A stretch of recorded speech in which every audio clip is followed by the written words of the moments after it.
De aquí de la zona y yo soy de Córdoba, pero bueno, agradecer primero a la asociación vuestra el haberme invitado, a Juan Tarazona y al igual que vosotros, pues soy un clínico y trabajo en La Carlota, en un pueblo de Córdoba, y la idea mía es hablaros un poco sobre la experiencia que tenemos nosotros en nuestra clínica referente a la utilización del ácido hipocloroso en heridas y a nivel de dermatología también hablaremos de algo. Es bastante frecuente que nosotros, de alguna forma, en la clínica diaria, pues tengamos heridas que las consideremos de alguna forma simples, que sabemos que las vamos a curar de una forma con antibióticos, con cremas, pero también nos encontramos en algunas ocasiones casos un poquito más fuertes como fue en este caso. Por definición, una herida, pues cuando se produce en cualquier animal, pues tenemos una destrucción de toda la parte de la epidermis, de la dermis, y por tanto perdemos todo lo que es la parte funcional, en este caso de la herida, con pérdida de solución de continuidad. Son definiciones que en cualquier libro las podéis ver. Es importante que sepamos que la piel, de alguna forma, es el órgano mayor que tenemos en nuestro organismo, tanto en animales como en personas, y que tiene un montón de funciones.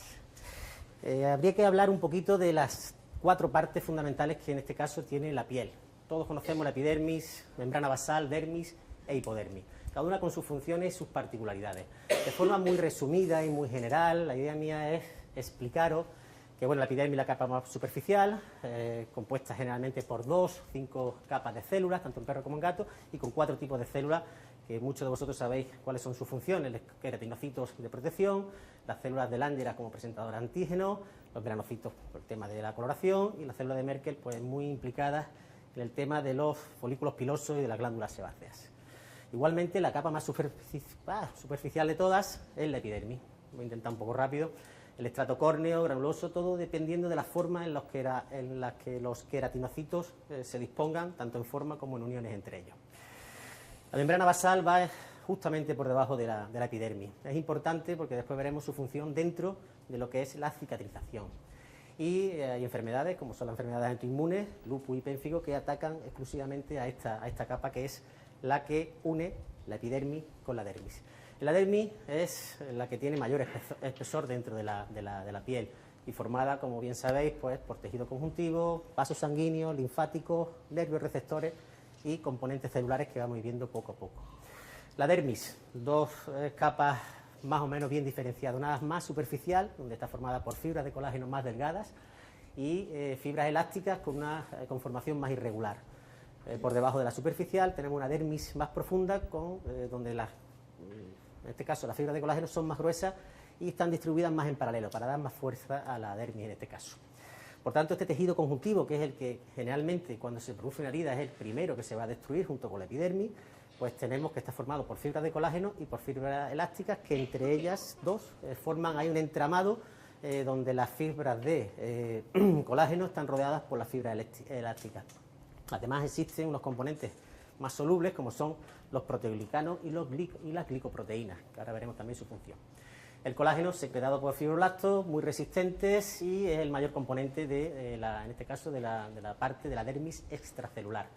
Y va a participar muy bien, o con una misión muy importante, ahora como veremos, en la migración celular cuando se produce una herida, en la quimiotaxis y también la adhesión cuando se produce la cicatrización.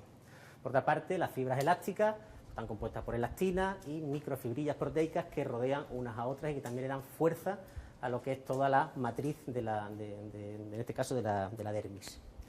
Por último, los proteoglicanos y las glicoproteínas pues forman parte fundamental de lo que es la sustancia fundamental, forman un gel viscoso y es el que vamos a ver que se destruye en cualquier herida que sea un poco más profunda de lo que estamos acostumbrados. Finalmente, la hipodermis, la parte más final ya, es un tejido conectivo un poquito más flexible, más laxo, le da movimiento a la piel, y por debajo pues el tejido adiposo. Es un poco de recordatorio de lo que es la epidermis para ver las 4 o 5 nombres que vamos a utilizar durante el proceso de cicatrización. Pero ¿qué ocurre dentro de una herida? Generalmente, tanto en personas como en animales, se produce una serie de mecanismos, tanto bioquímicos y fisiológicos, bastante importantes, que el clínico, cuando está ante la presencia de una herida, pues de alguna forma debe de saber cuáles son los componentes que van a intervenir. Por tanto, en cualquier tratado que vosotros veáis sobre cicatrización, siempre vais a encontrar que de una forma didáctica La cicatrización pues se divide en una fase primera inflamatoria, otra segunda fase de reparación de la herida y por último de maduración o de remodelación de la misma. Es un proceso que, aunque también didácticamente vayan diciendo que hay una serie de días y de horas, en muchos casos vamos a ver que se solapa una fase con otra. En un principio la primera es la inflamatoria, proliferativa, que a su vez tiene 4 partes, que lo haremos muy rápido, y una fase última de maduración que puede llegar incluso a durar hasta un año. En la primera fase, cuando se produce una destrucción del tejido, lo primero que hace la sangre, cuando se mezcla con el colágeno que hay en la piel, en esa dermis que hemos visto, es atraer a todas las plaquetas que puede. Los vasos sanguíneos, pues en un momento dado, sufren una vasodilatación por una serie de factores quimiotácticos, como en este caso son los trombosanos y la prostaglandina, y para después, a los 5 o 10 minutos, 20 minutos aproximadamente, pues viene otra sustancia, que es la histamina en este caso, lo que produce una vasodilatación. Los vasos se ponen más porosos con la idea de que entren todas las células defensivas que en este caso tienen que entrar, en primer lugar para formar el coágulo y segundo para destruir cualquier infección que tengamos en ese lecho o en esa herida que se ha producido. Ese coágulo, como bien sabéis, nos sirve en un primer momento como barrera para no perder más sangre y como tapón hemostático y también para la infección. Al igualmente, pues se está formando ahí una pequeña matriz extracelular provisional. Esa dermis que veíamos antes con todo su componente, ahora la llamamos matriz extracelular.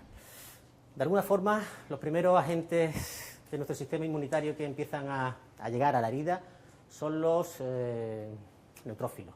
Los neutrófilos lo que hacen es fagocitar todo lo que pueden de alguna forma, y lo hacen o con enzimas o con radicales libres. Lo veremos más adelante, lo que son los radicales libres en el tema de la cicatrización. Están un día, 2 días, degradando todo lo que pillan por allí y de alguna forma descontaminando el foco de la herida. De forma consecutiva empiezan a formar y a tener un papel muy importante, en este caso lo que son los macrófagos. Es la célula fundamental durante un proceso de una herida. Ahí las citoquinas, los productos de degradación de esa matriz extracelular, incluso las plaquetas, lo que hacen es estimular para que los macrófagos acudan, llegándose de alguna forma a tener los macrófagos, que aunque siempre los interpretamos como una célula que fagocita, también llegan a tener un papel fundamental por una serie de factores de crecimiento para reparar ese lecho donde ha ocurrido esa herida. Posteriormente, y también muchas veces de forma solapada, se forman vasos nuevos. Las células endoteliales de los capilares se forman atraídas muchas veces por el ambiente bajo que hay en las heridas, por esos macrófagos y por esas plaquetas. Se forman nuevos vasos que van a intentar vehicular todas las células que forman el juego de la cicatrización. Seguidamente, fundamental es que los fibroblastos, que hemos visto antes que tienen una función dentro de la dermis importante, lo que hacen es depositar colágeno, junto con las glicoproteínas y con los glicoaminoglicanos que veíamos anteriormente, y empiezan a entrecruzarse ya lo que son la elastina y fibronectina que hemos visto anteriormente en la dermis. Por tanto, empezamos a tener ya un tejido de granulación que es el que va a servir de sostén para que todos los componentes celulares o no celulares en este caso puedan ir reparando esa herida que tenemos. La epitelización es otra fase que va seguida. En este caso también entran a formar parte y juega un papel fundamental lo que son los fibroblastos, los queratinocitos, estas células que teníamos en la superficie de la dermis, las células epiteliales, que son de los laterales de la herida y que lo que están intentando es restablecer esa epidermis cuanto más rápido mejor. Una vez que ya tenemos la herida medianamente estructurada por esas capas que hemos visto de epidermis y dermis, aunque eso se vería de forma microscópica, empiezan a trabajar los fibroblastos de nuevo, depositando colágeno, y además hay otras funciones que ellos de alguna forma se diferencian en miofibroblastos para darle más fuerza a lo que es la herida.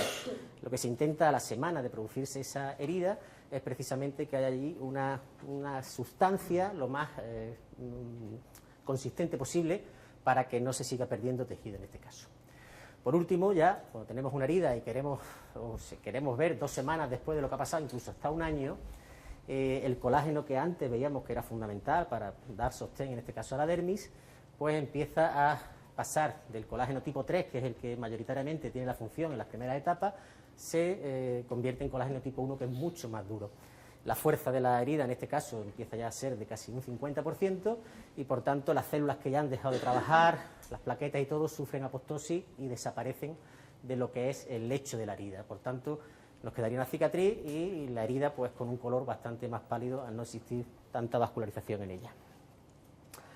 Esta es un poco la serie de todas las células, cómo van a lo largo de que se produce una herida, cómo van trabajando ellas por días. Pero bueno, ¿ahora qué pasa? Una herida de estas características, ¿qué hacemos? ¿Qué herramientas tenemos nosotros en la clínica? ¿Hasta dónde podemos llegar a intentar que esa herida poderla otra vez? Pero bueno, el clínico debe de conocer el proceso de cicatrización, la piel, sus nociones más básicas, para ver con qué arsenal terapéutico tenemos en la clínica para poder reparar una herida de estas características o de las otras que hemos visto. Las opciones que tenemos, pues bueno, a todos nos encantaría que una herida viniera con 6 horas de tiempo de haber sido producida para hacer un cierre primario, donde quitaríamos toda la infección que tiene. A mayor tiempo que pase una herida, mayor cantidad de infección ahí dentro, y por tanto si cerramos por cierre primario con puntos sueltos, pues tendríamos acceso al día siguiente, con lo cual en heridas que se producen de forma muy rápida, esa sí la podemos utilizar con un cierre primario. Diferente es que no venga al día siguiente. El perro si hace una herida el domingo, viene ya, pues bueno, ahí tenemos que decidir si lo que queremos es quitar toda esa contaminación, cerrar a lo mejor con puntos sueltos para que la pus vaya saliendo, y cuando tengamos el lecho o el tejido de granulación un poco formado, pues ya hacer un cierre primario, porque como sabéis, heridas de mordedura de perro, de serpiente, de todo esto, pues no podemos cerrarlas de una forma primaria en un principio. Cierre secundario, estas heridas que llevan ya más de 5 días, que vienen infectadas, que el dueño ha echado lo que ha pillado, yodo, lo que sea, y que por tanto tenemos que desbridar para intentar resanar, lo que vulgarmente llamamos resanar, y con la idea de que que se forme un lecho vascular, que vengan plaquetas, que vengan macrófagos para intentar buscar ese tejido que veremos ahora un poquito más adelante.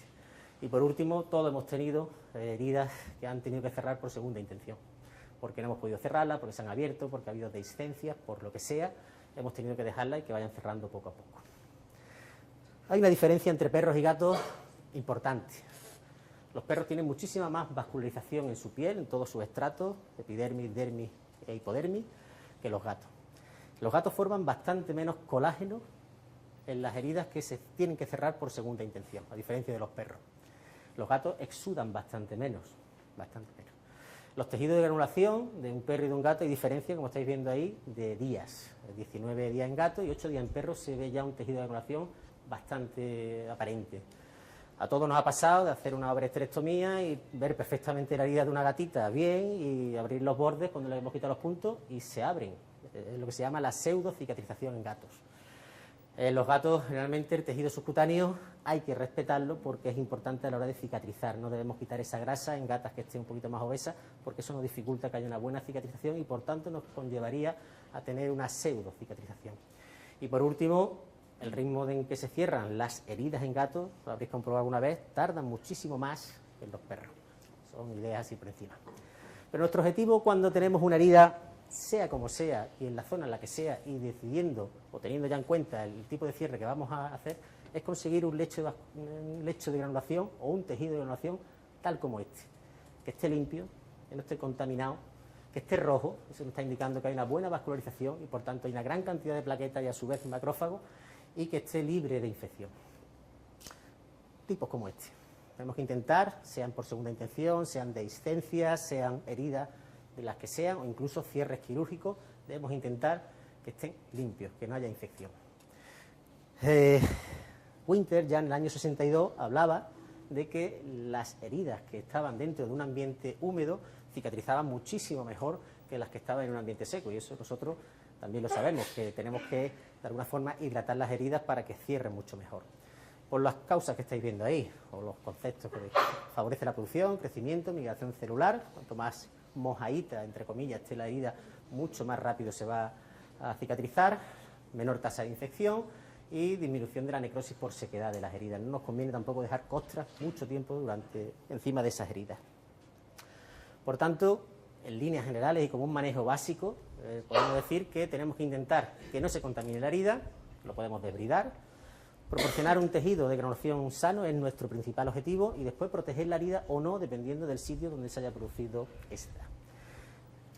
¿Cómo desbridamos una herida? Pues todos comúnmente sabemos que lo podemos hacer de una forma quirúrgica, con tijeras, con cuidadito, de forma enzimática con algunas cremas, de forma mecánica con una jeringa de 20, una palomita, irrigando sin hacer mucha fuerza, agua templada, o incluso con sustancias como hay hoy, como puede ser el ácido hipocloroso, para desbridar una herida que viene sucia en un principio. Yo soy de los que no yodo, no clorhexidina, ahora veremos por qué. ¿Qué productos tópicos tenemos para este cierre de heridas? Pues soluciones antisépticas, apósitos, los antimicrobianos, pomadas o no, y soluciones dermatológicas. Hablaremos un poquito de cada una de ellas. Por ejemplo, la clorhexidina. Todo el mundo la utilizamos, la echamos ahí a chorros sobre las heridas, no pensamos que la dilución debe de ser 0,05, nos la venden en 1 generalmente y la echamos pura. Hay que intentar diluirla con suero fisiológico y cuando la tengamos preparada, pues moverla para que no se deposite en la parte más ventral o más del bote. Y es un producto bueno, un antiséptico bueno que está desplazando, como bien sabéis vosotros, al tema de la povidona, al yodo, que se utiliza más en traumatología porque tiene que estar mucho más tiempo haciendo efecto y la clorhexidina es mucho más rápido en su poder bactericida. También todos hemos utilizado en alguna vez en nuestra clínica las cremas con antibióticos, furacin o blastostimulina. Se utilizan también en determinadas heridas, en determinadas fístulas donde no podemos irrigar con otra cosa. Antiguamente se utilizaba mucho y hay compañeros que la siguen utilizando. Y los apósitos, quizás en veterinaria no los tengamos tan asumidos como puede ser en humana, pero bueno, hay los 4 tipos fundamentales, que los conocéis: el hidrogel, la esponja de poliuretano, el alginato y el hidrocoloide, cada uno con sus características. Unos necesitan que tengamos un apósito encima de él para sujetarlo, otros simplemente, como el hidrogel, es para rellenar oquedades, para hidratarla, lo que hablábamos antes, y otros, pues dependiendo del que utilicemos, tendrá más capacidad o menos capacidad absorbente según las heridas, ¿vale? A tener en cuenta, llegado a este momento, pues bueno, la infección no la podemos permitir dentro de una herida. Las bacterias y colagenasas de los macrófagos degradan ese colágeno y por tanto disminuyen esa fuerza que intentamos conseguir dentro de la dermis. Los fibroblastos en caso de infección no trabajan y no favorecen el depósito de colágeno, como hemos visto anteriormente en la piel. Tenemos que intentar que haya un buen aporte sanguíneo, porque existiendo oxígeno, como veremos un poquito más adelante ahora, dentro de la herida, pues rápidamente la cicatrización es mucho más rápida. Y también a la hora de coser o de suturar, cuando tengamos, cuando intentemos cierres primarios, tener en cuenta lo que son las líneas de tensión. Muchas veces los animales hay que saber suturar según como la herida en qué sitio del cuerpo se produzca. Este es otro tema que muchos conocéis también, que es los radicales libres. Radical libre, estáis viendo que es un átomo que no está apareado, que está libre y que lo que está intentando es aparearse con otro átomo, con otro electrón que está en la órbita del átomo. Esto da lugar a no una teoría, pero se sabe ya desde hace mucho tiempo, lo que se llama el estrés oxidativo, que es en realidad un desequilibrio que hay entre el aumento de esos radicales libres en el organismo de una forma fisiológica, o incluso que hay un desequilibrio entre la producción de radicales libres con el contrapeso que hacen en este caso los antioxidantes. Esto es un tema, está muy extendido desde hace mucho tiempo y está comprobado. Entonces, esto lo pongo a colación de lo que vamos a ver ahora. Esos radicales libres a nivel celular, sabemos que las mitocondrias, que tienen 2 tipos de gránulos dentro de su citoplasma, los afurófilos y los específicos, pues son quienes producen estos radicales libres. Y encontramos siempre radicales libres en cualquier tipo en tema de cáncer, de toxemias, de inflamaciones, en cualquier sitio hay radicales libres. El equilibrio es lo ideal. A mayor cantidad de radicales libres puede llegar a producir necrosis y apoptosis de ciertas células, con lo cual es interesante que haya un contrapeso, en este caso, con los antioxidantes. Los más importantes radicales libres y los más tóxicos, pues el ion, el superanión óxido, el peróxido de hidrógeno, también el anión hidroxilo, que es el tercero, y entre ellos está el ácido hipocloroso, que es quizás de los 4 el menos tóxico y el que de alguna forma está más presente en ciertas heridas, como vamos a ver. Esto da lugar también a una teoría que es lo que se llama el estallido respiratorio, que es un proceso que se produce siempre cuando hay una fagocitosis en el animal. Ahí los electrones, pues en este caso están libres y están deseando aparearse, como hemos visto anteriormente, y lo que hacen es que el oxígeno suelta, en este caso un átomo, un radical, un electrón, que se convierte en radical libre y que forma peróxido de hidrógeno, el H2O2. Este peróxido, en presencia de una enzima que hemos visto antes, que la producían los propios neutrófilos, como hemos visto antes, estos de aquí, los afurófilos estos, pues lo que hacen es convertir ese peróxido de hidrógeno en presencia de esta enzima y combinado con iones de cloro y forma el ácido hipocloroso de forma natural en nuestras células. Ya ha hablado Carmen un poco de lo que es, bueno, los desinfectantes. El cloro es de los desinfectantes más comunes que nosotros tenemos, y el hipoclorito sódico, cuando se hidroxila con agua, pues produce hidróxido de sodio, el que tenemos aquí arriba, con un pH de 11, 11 y pico, que es el que da el poder blanqueante a la lejía, y por otra parte el 20% de esa hidrólisis es el ácido hipocloroso, con un pH entre 5,5 y 7, con lo cual lo más cercano al pH normal nuestro de la piel. Por tanto, la lejía en realidad es una dilución de ese ácido hipocloroso, pero conteniendo 20 o 40 gramos de cloro, pero con un pH de 11, en este caso es irritante tanto por inhalación como por contacto. Lo que ha comentado Carmen, ya se intentó buscar el ácido hipocloroso, y en definitiva, pues cuando se estabilizó la molécula, lo interesante del ácido hipocloroso en realidad es que favorece esa migración de fibroblastos y de queratinocitos para regenerar la piel, y en segundo lugar, pues bueno, tiene un potente efecto inhibitorio sobre las proteasas de los neutrófilos, en concreto este nombre de cathepsina G.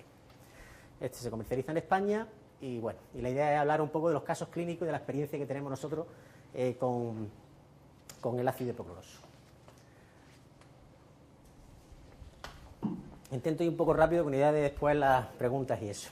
Bueno, este es un caso de un boxer, después del comienzo, cuando nosotros empezamos a utilizar el ácido hipocloroso, y vino en un principio con una picadura, venía con la región parietal inflamada y con un poquito de inflamación aquí en el ojo. En un principio pues lo tratamos como todo el mundo lo hubiéramos hecho, corticoide y a esperar. Por la tarde, esta fue la primera visita, por la tarde vino ya diferente.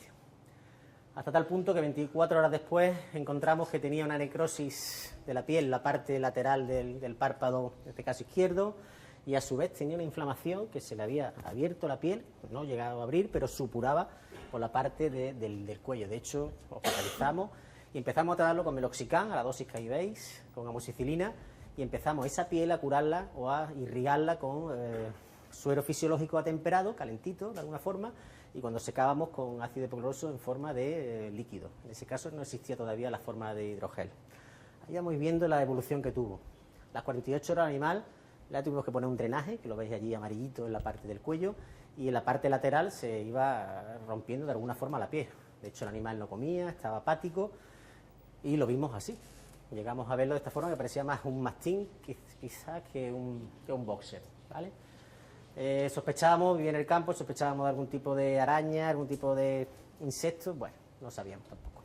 A los 6 días ya aquello se rompió, aquella tela se rompió, tuvimos que meterlo en quirófano y desbridar toda esa telita que tenía para intentar buscar el lecho o el tejido de granulación que se había estado formando durante esos primeros 6 días debajo. Por lo tanto, una vez que limpiamos todo, desbridamos, pues fijaros que se veían venas y todo ahí, era un caso muy, muy espectacular. Pero aparte también estaba corriendo por toda la cabeza, o sea, llegaba un momento en que la piel de la cabeza se independizó por la región cervical del cuello del animal. Eran 2 animales distintos. Bueno, pues nosotros fuimos así, fuimos cosiendo o suturando, mejor dicho, con hilos para que no haya oquedades, le poníamos esa gasa para protegerlo, puesto que se iba al campo, y a partir del día 15 ya el tratamiento de antibiótico y meloxicam lo quitamos. Solamente nos quedamos con suero fisiológico y con ácido hipocloroso en forma de solución, que en aquel caso teníamos. Y lo tapábamos. Venía aquí tenemos 15, y a los 10 días la situación o la mejoría del animal fue esta. Fuimos siguiéndolo. Día 30 esas heridas no se habían abierto, no había habido discencia en esa parte. El día 40, pues bueno, tenemos ese lecho y fue cerrando de esta forma, la forma centrípeta, de abajo arriba. Daros cuenta que heridas donde la membrana basal que hemos visto antes se destruye, es la lateralización de la herida la que cierra antes que la profundidad hacia arriba. Y fuimos viendo esta evolución, día 50, día 60, día 60 la parte más cervical, para que 3 meses después terminar con esta situación, ¿vale? Fue un caso un poquito, pero no mucho más tiempo de aquel caso tuvimos del mismo pueblo, tuvimos este caso también, que es una perrita bodeguera que vino también con un golpe en la región parietal, donde también introdujimos meloxicam y amoxicilina, y Lo que hicimos el primer día que vino, bueno, al día siguiente fue esto, quitarle todo el tejido necrótico de la piel que tenía, y por tanto lo que hicimos fue desbridar, limpiar, detritus, intentar controlar que no tuviera infección. Hicimos un boquete de estas características buscando todo el tejido sano.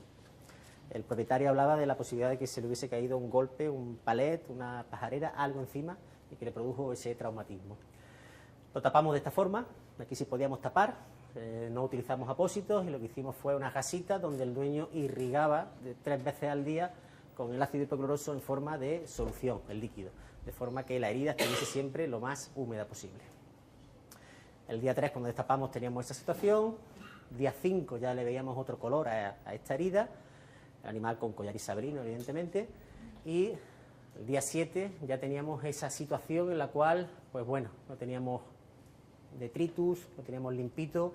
Este lecho de granulación hay que cuidarlo, no podemos llegar y echar clorexidina y coger una gasa y restregar todo lo que nos pillemos, ¿no? Hay que ser un poquito cuidadoso con suero temperado y muchas veces con la cabeza del animal que vaya con arrastre, y con las gasitas quitar. Y una vez que ya teníamos el lecho limpito de todo del día anterior, pues entonces cuando aplicábamos el ácido hipocloroso. Los lechos vasculares, los lechos de granulación, las heridas hay que cuidarlas, no podemos ser muy agresivos, ni hay que intentar.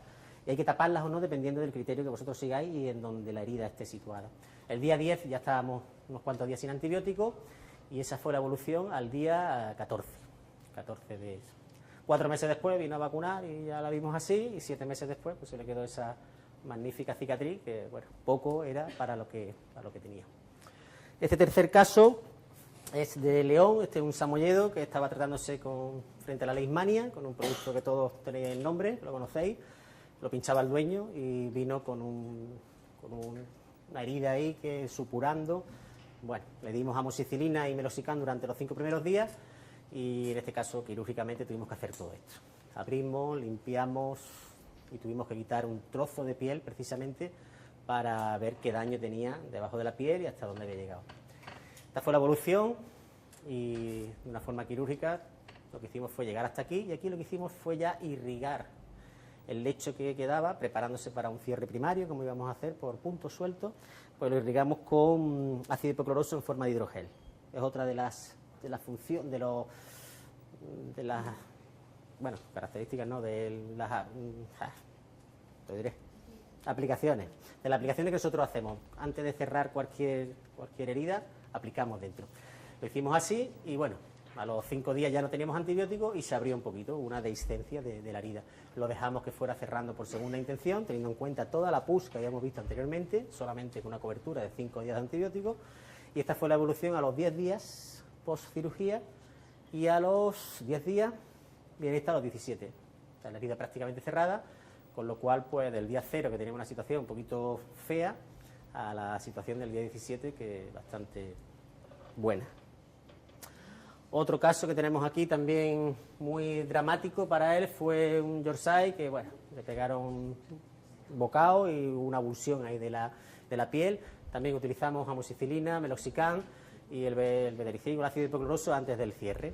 Entonces esta fue un poco la secuencia de imágenes, anestesiado, limpiamos todo lo que pudimos, detritus, tejido necrótico. Había sido reciente, fue a las 8 de la mañana y lo estábamos interviniendo a las 12 prácticamente. Afortunadamente no afectó a ninguna estructura, como ya sabéis, de la parte de las glándulas, y esta fue la evolución. Hicimos un cierre primario aplicando el ácido hipocloroso sobre el lecho, de esta forma, ahí sin miedo, y lo cerramos con puntos sueltos. No pusimos drenajes, nos arriesgamos a no poner drenajes, queríamos ver cómo iba esto, y 24 horas después teníamos esta situación. Una herida que tenía un poquito de edema en la parte más ventral, y que no le hicimos nada, lo dejamos así. No lo tocamos, la propietaria solamente irrigaba con la solución, en este caso de hidrogel, encima de la herida, y collar isabelino si le pusimos ahí. A los 7 días no la trajo, bueno, la fuimos siguiendo, pero esta fue la evolución a los 7 días, sin antibiótico ya, no edema, no inflamación, fue secando muy bien, cicatrizando muy bien, y fuimos quitándole puntos a medida que iba viniendo, pero íbamos quitando sus puntitos. A los 17 días la situación que tenía desde el principio era esta, ¿vale? fue un caso también que se podía haber complicado, pero creo que el ácido hipocloroso ahí consiguió que no hubiese mucho edema, y el proceso inflamatorio que también tiene como acción el ácido hipocloroso fue importante. Este fue otro caso de los primeros también que utilizamos, y utilizamos el ácido hipocloroso en forma de solución. Fue un gatito que atropellaron, se salió de su casa y bueno, los primeros 5 días antibióticos a Inés, y aquí perdió muchísima tejido muscular, algunas falanges, tendones y todo. Entonces esto fue un cierre por segunda intención, claro. ¿Qué es lo que hacíamos? Cada 48 horas lo sedábamos un poco, llegábamos, desbridábamos, limpiábamos con solución y lo tapábamos de la forma que vaya a ver ahora.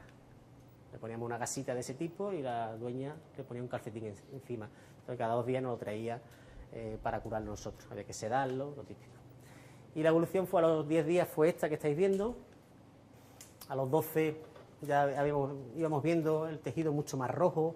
Le dábamos algunos puntos para acercarle los pulpejos a la piel para que no hubiera huecos, y íbamos buscando esto, un tejido limpio que cada vez que llegaba con suero fisiológico, y después aplicábamos la solución de ácido hipocloroso y vendábamos un esparadrapo y collar isabelino, lo que todo el mundo hubiéramos hecho también. 25 días, 30 días, esa es la evolución que fue teniendo. Y bueno, ya cuando un día Juan me llamó para hacer el artículo pues fui a Córdoba, le hice una fotografía en su casa y apoya perfectamente, la manita más chica, y bueno, ahí lo tenemos. Este es un caso un poquito más reciente. Venía una perra con se tuvo que hacer una mastectomía, pero bueno, tuvo una pseudogestación, rompió.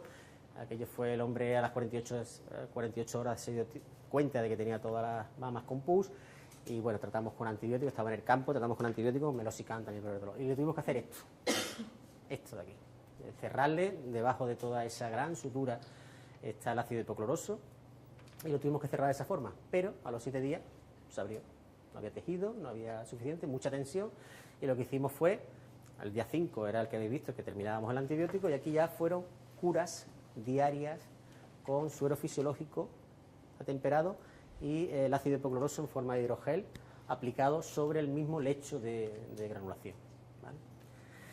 Hasta que la evolución, habéis visto, a los 14 días fue cerrando. Aquí hubo otra mama más, aquí la M4 izquierda, y esta fue la evolución que fue el propietario. El propietario le ponía un trajecito encima, una camiseta, para que en el campo no se ensuciara. Nosotros le hacíamos una cura por la mañana y él por la tarde.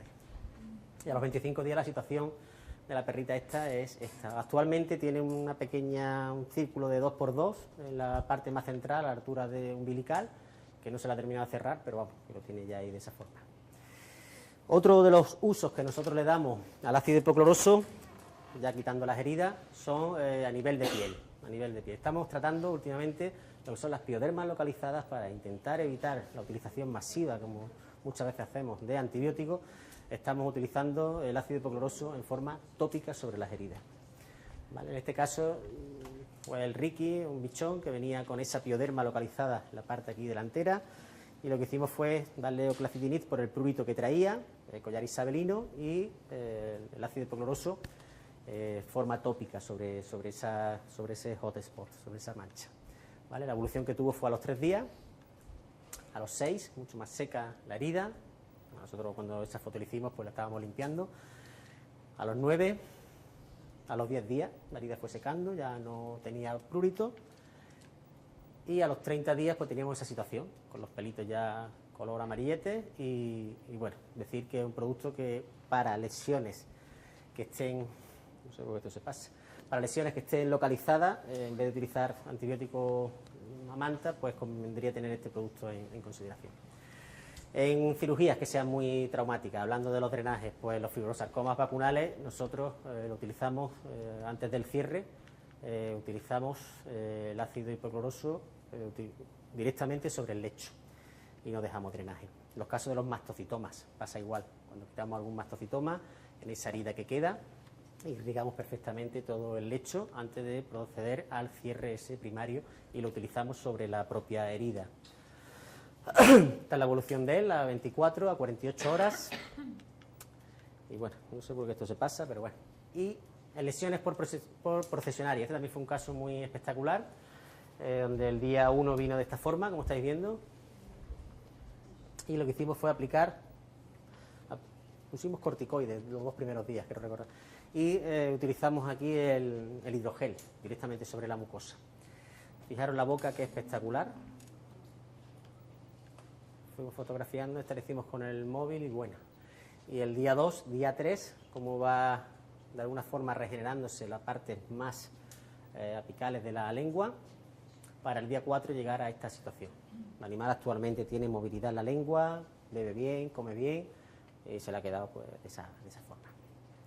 En las otitis también estamos utilizando últimamente el ácido hipocloroso, pero sí he de deciros que lo utilizamos para malacesia cuando la tenemos por sobrecrecimiento. La utilizamos 2 veces al día durante 21 días consecutivos, pero sí os aconsejo hacerle una limpieza del canal auditivo antes. O sea, no sirve utilizar el ácido hipocloroso ni cualquier otro producto cuando hay un canal auditivo lleno de cerumen. No hay contacto entre el producto que queremos instalar y la pared. Entonces, le limpiamos, tenemos esta situación con bastante cerumen, le limpiamos todo su canal y durante 21 días aplicamos ácido hipocloroso mañana y tarde durante 21 días hasta conseguir 30 días después esa situación. Estas fotografías están hechas con el otoscopio este de Krause, este que se ve en el azulito, y lo vimos de esa forma. Interesante también. Anecdóticamente, otro hematoma, estas heridas, la técnica esta que utilizamos no utilizamos antibióticos, hicimos un hematoma por esta técnica, que la conocéis vosotros, con el punch, pues sobre esos agujeritos instalamos o depositamos el ácido hipocloroso en forma de hidrogel, puntos sueltos, y a los 10 días se le caen los puntos prácticamente, cierra perfectamente, no utilizamos esponja, collar isabelino y sin antibióticos. Y lo que hablábamos antes de los cierres quirúrgicos ante cualquier ovarioesterectomía, cualquier herida, irrigamos, cerramos con grapa o puntos, como sea, y no utilizamos en este caso ni drenaje, ni vendaje, ni nada. Cerramos así, la verdad que no tenemos problema. Por tanto, el ácido hipocloroso como producto, una alternativa, como hemos visto, a los apósitos en determinadas heridas. Evitamos el uso de drenaje, un poco haciendo colación a lo que hemos hablado de los casos. Como antisépticos, disminuye mucho el tener que utilizar antibióticos. Nosotros cualquier cirugía de una ovarioesterectomía damos antibióticos 2 días, 3 días, depende. Y hay veces que gatitas y cosas de estas sabéis que no se utiliza el antibiótico, no se deben utilizar si la cirugía ha sido lo más aséptica y limpia posible. Cualquier herida que nosotros tengamos en un ambiente humedecido o húmedo va a favorecer siempre que la cicatrización sea mucho más efectiva. Y el ácido hipocloroso ya hemos visto, en este caso, que interviene en muchos procesos fisiológicos, como son el estallido respiratorio, como mecanismo de defensa de los neutrófilos y macrófagos para contrarrestar, en este caso, a bacterias, y por tanto, teniendo una herida lo más limpia posible, le estamos ayudando a esas células a que no haya infección y por tanto la cicatrización va a ser mucho más efectiva. Así que preguntillas que tengáis ahora, tanto para Carmen como para mí, de cualquiera de las dos cosas que hemos hablado. Así que muchas gracias por aguantarnos un poco.